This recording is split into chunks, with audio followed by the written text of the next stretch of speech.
اللہ کے تمام دوستوں کو آج کے تفکر میں نازیہ نور احسان باہو کی طرف سے حق اللہ بسم اللہ۔ آج کے تفکر میں آج ہم بات ایک مختصر کریں گے حضرت نوشہ گنج بخش قادری رحمۃ اللہ علیہ، جن کا جو ٹینیور 16 سے 5 سے 16 سے 91 تک ہے۔ میں یہاں مختصر تعارف جو ہے نا اتنی بڑی ہستی کا پیش کروں گی۔ اتنی بڑی ہستیوں کے تعارف کے لیے مجھے ہمیشہ وقت تو قلیل لگتا ہی ہے، لیکن الفاظ جو ہیں وہ بھی قاصر ہوتے ہیں۔ ان کی خدمات کو اور ان کے معرفت کی بلندیوں کو بیان کرنے کے لیے مجھ جیسا فقیر قاصر ہے۔ حضرت نوشہ گنج بخش جیسے کہ نام سے معلوم ہے آپ کو، سن 1605 میں گیان والی تحصیل پھالیہ میں پیدا ہوئے۔ ان کا اصلی نام حاجی محمد تھا، تو نوشہ ان کا لقب تھا اور ان کا خطاب گنج بخش تھا۔ تو لغوی طور پر نوشہ جو ہے وہ فارسی زبان کا لفظ ہے، جس کے لفظی معنی دولہا کے ہیں۔ گویا نوشہ کے اگر لفظی معنی کے لحاظ سے دیکھا جائے تو مجدد اعظم حضرت سید حاجی محمد نوشہ گنج بخش کا مقام اولیاء کرام میں اس طرح ہے جس طرح براتیوں میں دولہا کا مقام ہوتا ہے۔ جس طرح دولہا کو برات میں مرکزی حیثیت حاصل ہوتی ہے، اس طرح اولیاء کرام میں بھی آپ کو مرکزی حیثیت حاصل ہے۔ اسی خطاب کی نسبت سے آپ کے ماننے والے اپنے نام کے ساتھ نوشاہی لکھتے ہیں۔ مصنف سیف الملوک عظیم عارف کھڑی شریف حضرت میاں محمد بخش آپ کے خطاب نوشہ کا ذکر اس طرح کرتے ہیں۔ میاں محمد بخش فرماتے ہیں، واہ واہ نوشہ سونا ولی جنہ دی جنج، ونڈے توڑے فیض دے کابل توڑی ونج۔ ان کی اپنی ایک بات ہے، اتنا سونا وہ ولی ہے کہ ان کا فیض بے بہا ہے۔ آپ رحمۃ اللہ علیہ یعنی حضرت نوشہ گنج بخش نے نہ صرف وہ پنجابی زبان اور اردو زبان پر عبور حاصل تھا، بلکہ انہوں نے فارسی کو اور عربی پر بھی دسترس حاصل کی۔ آپ نے مختلف علوم، فقہ، حدیث، منطق، فلسفی، ادب، کلام تفسیر مدرسہ جاگو سے حاصل کیا اور حضرت سخی شاہ سلمان کے ہاتھوں پر بیعت ہو کر سلسلہ قادریہ شاہیہ سے منسلک ہو گئے۔ آپ نے اپنے واعظ، الفاظ، اعمال، اپنے جو ان کے پریکٹیکلی جو طریقت تھی، اپنی تصانیف اور پنجابی صوفیانہ کلام اور نثری کلام کے ذریعے گجرات کے علاقے میں اسلام پھیلایا، یعنی حق پھیلایا، اور ایک اندازے کے مطابق آپ نے 2 لاکھ سے زیادہ افراد کو جو ہے مسلمان کیا، یعنی انہیں حق کی طرف جو ہے لے کے۔ کتنی عظیم ان کی خدمت ہے۔ آپ نے پنجابی کے علاوہ فارسی اور عربی کے الفاظ بھی اپنی شاعری میں استعمال کیے۔ بقول حضرت نوشہ گنج بخش رحمۃ اللہ جو ہیں، مشت کامل ہی سب کچھ ہے۔ مشت کامل کاملہ ایک ایسی حقیقت ہے جس کو راہ حق پر معرفت سیکھنے کے لیے آپ نظر انداز کر ہی نہیں سکتے۔ یعنی دوسرے لفظوں میں حضرت نوشہ گنج بخش نے فرما دیا کہ معرفت سیکھنے کے یا معرفت کے دروازے میں داخل ہونے کے لیے مشت کامل ہی مین جو ہے وہ کنجی ہے۔ پھر آپ بڑی خوبصورتی سے فرماتے ہیں کہ عشق کی راہ میں بے شمار مقامات آتے ہیں، اور کئی مقامات ایسے بھی ہوتے ہیں جہاں عشق کمزور پڑ جاتا ہے اور ایمان مضبوط ہو جاتا ہے، جبکہ کئی مقامات ایسے بھی ہوتے ہیں جہاں عشق مضبوط اور ایمان کمزور ہو جاتا ہے۔ لیکن فرماتے ہیں کہ اللہ کے اولیاء کی یہ خاصیت ہے کہ وہ ایک لمحہ کے لیے بھی نفس امارہ کی دسترس میں نہیں جاتے۔ دیکھیں نا کتنا بڑا ان پر کرم ہے۔ اس لیے کہا نا کہ وطیع اللہ وطیع رسول اللہ، پھر کہا کر اور اللہ والوں کی اطاعت کرو. کیوں کہا؟ ایک لمحہ کے لیے آپ نے کہا نفس ہمارا کی وہ فقیر جو اولیاء ہے اس کی دسترس میں نہیں جاتے. کیوں نہیں جاتے؟ کیونکہ اللہ جل جلالہ خود ان کے احوال کا نگہبان ہوتا ہے.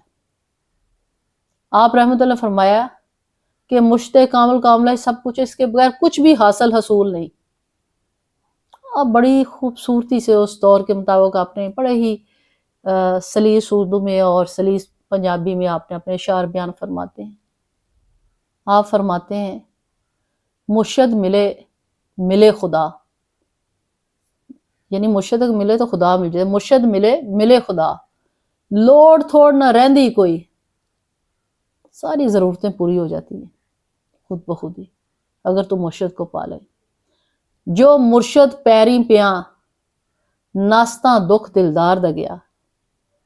پھر فرماتے ہیں کہ مرشد کامل کا اس کی کچھ یوں ہے، میں تشریح کرتی ہوں. مرشد کامل کا ملنا دراصل رب کا ملنا ہے، اور کامل مرشد کا ملنا ہی اصل میں سب خزانوں کا راز اور کنجی ہے. وہ جو مرشد کا ہو گیا، آداب مرشد سیکھ گیا، اصل میں اس مرید اور اس طالب کے سب دکھ اور تکلیف دور ہو جاتی ہے. کیونکہ مرشد کاملہ صرف یہ نہیں مرشد ہے، وہ روحانی طبیب بھی ہوتا ہے جس کے پاس ہر قسم کی تکلیف اور درد کی دوا ہوتی ہے اور ہر مسئلے کا حل ہوتا ہے. آپ فرماتے ہیں مرشد کو شریعت اور طریقت دونوں کا علم ہونا چاہیے. آپ نے بڑے ہی سہل اور سادہ پروکار انداز میں اپنی شاعری میں فرمایا، سو مرشد جو شرع تے چلے شرع دی راہ تے چلوائے. ان کا اپنا نقطہ ضرور، بے دینہ دے سنگ نہ رتے تے ہور نہ رلائے. دسے جو حضرت فرمائے آپ نہ کچھ فرمائے. نوشا سچا مرشد ملے تے مرشد سچا بنائے. یعنی مرشد کامل آپ نے فرمایا کامل بھائی جو شریعت کا پابند خود بھی شریعت پر چلے اور طالب حق کو بھی اس پر چلائے. نبی کو صلی اللہ علیہ وسلم فرمایا بس وہ اسی کے اندر رہ کر اپنا کردار ادا کرے اور کروائے. صرف ایک سچا اور سچا مرشد ہی آپ کو سچا بنا سکتا ہے، صادقین اور عارفین کی راہ دکھلا سکتا ہے. مرشد کامل ہی مرید کو مرید کامل کاملہ اور طیب اور پاک بنا دیتا ہے. بڑی خوبصورتی سے بڑی سادگی سے پھر بیان فرماتے ہیں، جو گہری پرتاثیر ان کی شاعری ہے. صحبت مرشد پاک دی کرے گناواں تو پاک، صحبت مرشد پاک دی کرے گناواں تو پاک. آکھے نوشا قادری میں مرشد دی خاک، آکھے نوشا قادری میں مرشد دی خاک. مرشد نور خدا دا کہے فقیر نوشا، اندر ہووے چانن جے مرشد نگاہ کرے. آپ رحمۃ اللہ فرماتے ہیں کہ مرشد کامل کاملہ کی صحبت ہی انسان کو گناہوں سے پاک کر دیتی ہے.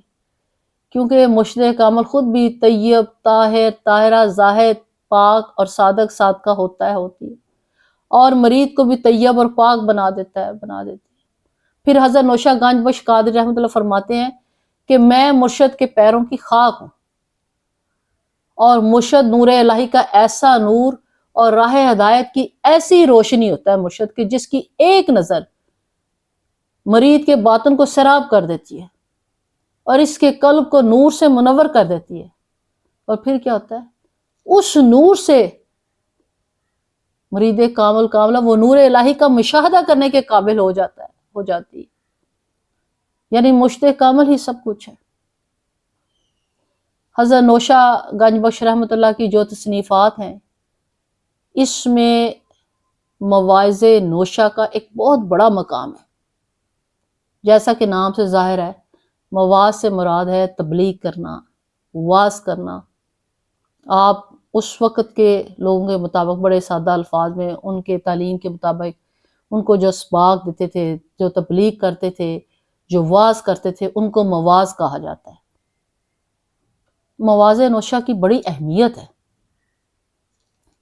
یہ ایون سی ایس ایس کے سلیبس میں بھی شامل ہے، سی ایس کے ایگزام میں بھی شامل ہے. یہ جو مواعظ نوشا ہے، اس کا پنجابی جو نہ صرف نثر میں ایک اس کا قدیم بلکہ ایک وقت کے اعتبار سے بڑا ایک بہترین نمونہ ہے. توحید اور رسالت کا انتہائی بے مثال نمونہ ہے. حضرت نوشہ گنج بخش رحمۃ اللہ نے بہت جگہ فرمایا کہ دنیا داروں کو عمر کی تیز رفتاری کی خبر نہیں ہے کہ وہ کس تیزی سے گزر رہی ہے. پھر فرماتے ہیں کہ اصل میں عارف کا کلام کیا ہے؟ حق ہے. اور فرماتے ہیں کہ دنیا ایک نجاست ہے جو سونے میں لپٹی ہوئی ہے، اور اصل میں مرید وہ ہے جو اپنے پیر کامل یا پیر کے کہے پر پورا اترتا ہے. جو پورا اترے گا تو وہ مراد بن جائے گا، مرید نہیں رہے گا. مراد بنے، مرید نہ بنے، مراد بنے. پھر آپ رحمت اللہ فرماتے ہیں کہ فقیر لوگ جو ہیں بینا ہے، یعنی فقیر ہی اصل جو ہے دیکھنا وہی دیکھتا ہے، تو اسے نہ بینا ہے. جنہوں نے اپنے آپ کی پہچان نہیں کی، اپنا آپ نہیں سمجھا، دیکھا نہیں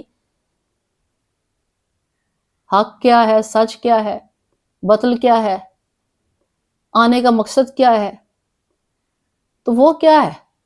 اندھے، گونگے، بہرے ہیں.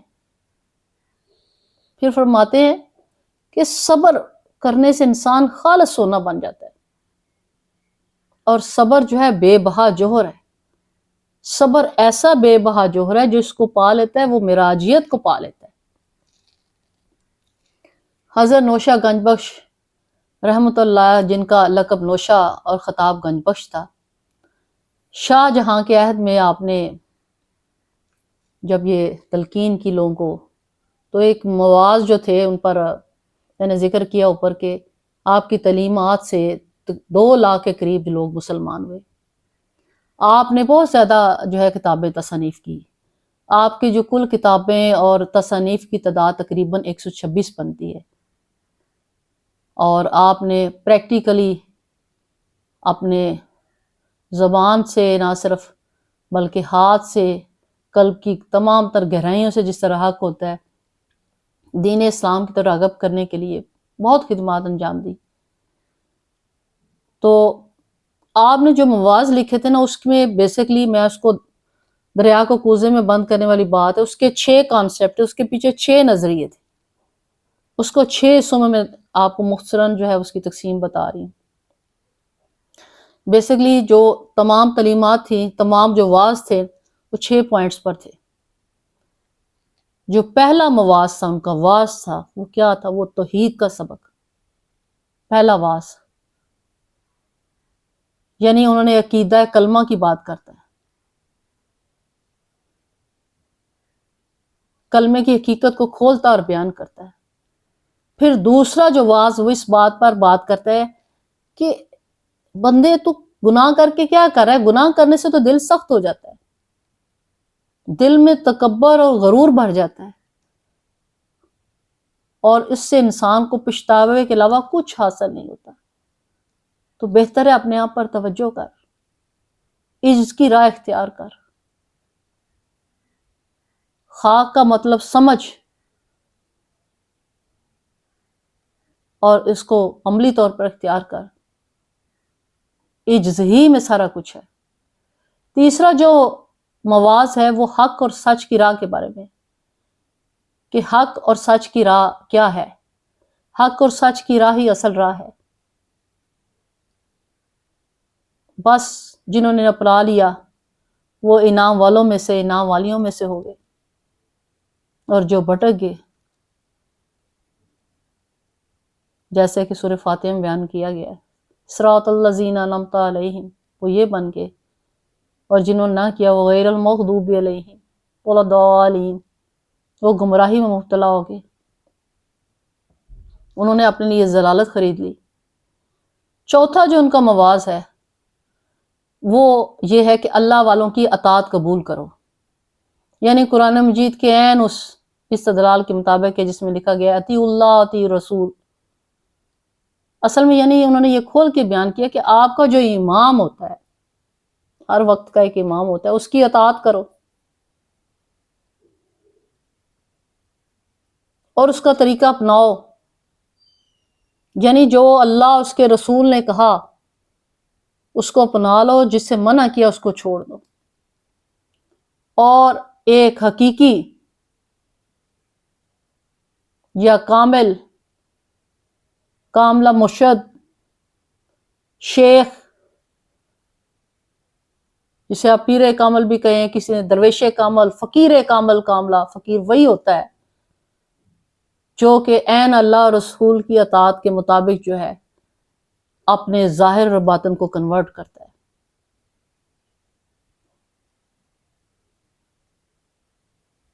ذات میں ذات جو ہے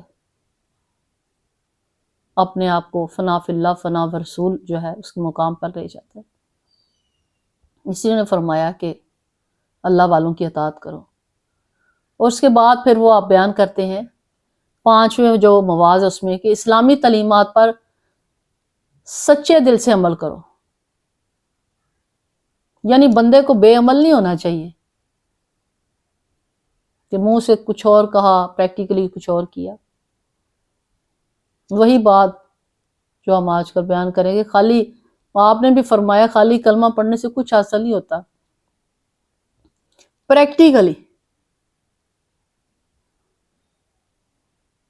جو مالک نے کہا وہ کریں، جس سے اللہ تعالیٰ نے منع فرمایا اس سے منع ہو جائے، جو رسول نے کہا وہ کریں، جس سے منع کیا اس سے منع ہو جائے۔ اطیعوا اللہ اطیعوا رسول کا پریکٹیکل نمونہ بنے، تبھی آپ کو کلمہ پڑھنے کا، نماز پڑھنے کا، روزہ رکھنے کا، حج کرنے کا، زکوٰۃ دینے کا اصل فائدہ ہے جب آپ قائم کریں، اپنے مرز وجود کریں، اپنے آپ پر اپنے ارد گرد بھی لاگو کریں، تبھی اصل فائدہ ہوتا ہے۔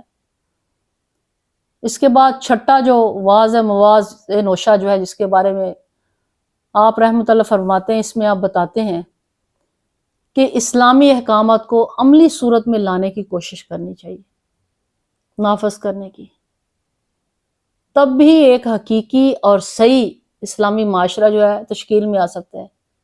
ایسا معاشرہ، ایسی سوسائٹی جس میں اللہ اور رسول کے جو احکامات ہیں اس کو عملی طور پر آپ نافذ کریں، اپنی زندگیوں کو اور اپنے ارد گرد جو ہے تمام ماحول کو اس میں ڈھالنے کی کوشش کریں، تبھی ایک حقیقی ہم نے پاکستان حاصل کیا نا۔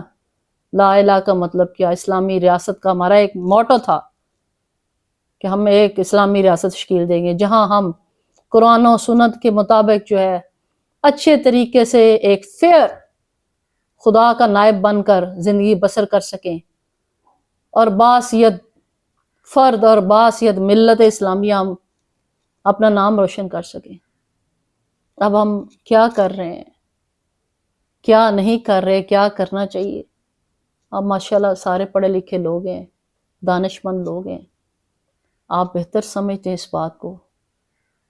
تھوڑا تھوڑا، قطرہ قطرہ بھی آپ اپنا کردار ادا کریں، ہر بندہ، تو قطرہ قطرہ مل کے دریا بن جائے۔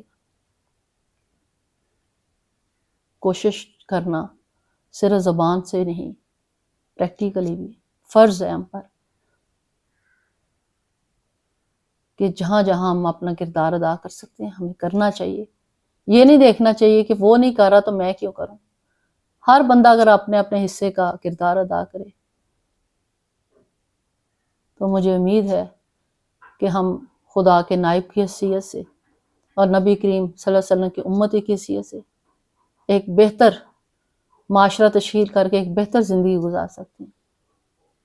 تو یہ ہمارے لیے سوچ بچار کا اور تفکر کا مقام ہے۔ اس کے ساتھ ہی حضرت نوشہ گنج بخش کے اس پیغام کے ساتھ ہی آج کے تفکر میں آپ سے اجازت چاہتی ہوں۔ اگلے تفکر میں پھر کسی جو ہے موضوع کے حوالے سے آپ سے بات ہوگی۔ تب تک کے لیے فقیر نازیہ نور احسان بہو کو اجازت دیجیے۔ حق اللہ، بسم اللہ۔